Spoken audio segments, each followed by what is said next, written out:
Hi from rainy Florida. I'm visiting my parents here. It's a day off the bike. It's raining pretty steadily all day. So I wanted to take this opportunity to tell you about one of my athletes that I've been coaching for a few months.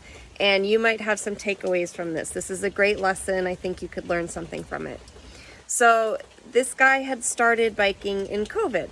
And he loved it. He was doing group rides, but really struggling to keep up on the group rides. And he wanted to reach the next level and really start crushing those group rides and building his fitness. So that's why he contacted me and we started coaching. When I talked with him, I could tell that he really had improved so much since when he started, but he had so much going on in his head and so many new things that he had learned that he kind of needed to almost focus in and organize his cycling and refine a few skills. So the first thing we worked on was cadence.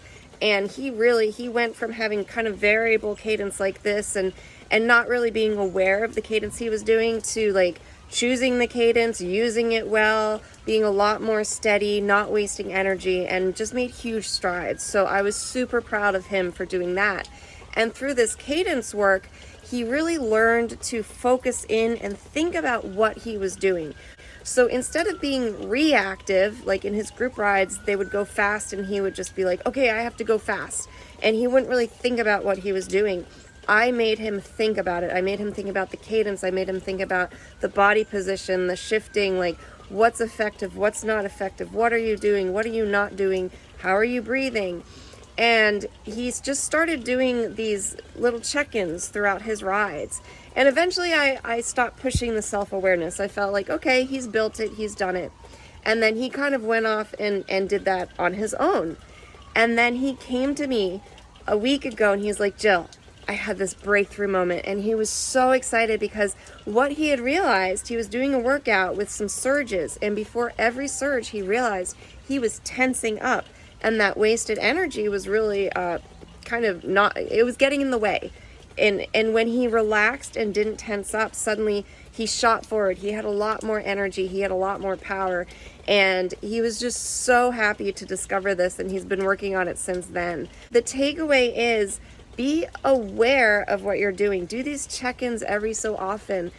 Try to not be as reactive where you're just doing whatever comes to you and you're reacting to those around you. Be proactive. Think about why you're doing it. Especially when you're riding solo, try different things. That's the time to experiment. And then in the group rides, you can use those tools that you've experimented with and really apply it and see what happens. Now, in harder group rides, this is going to be really harder to do because harder group rides are very reactive.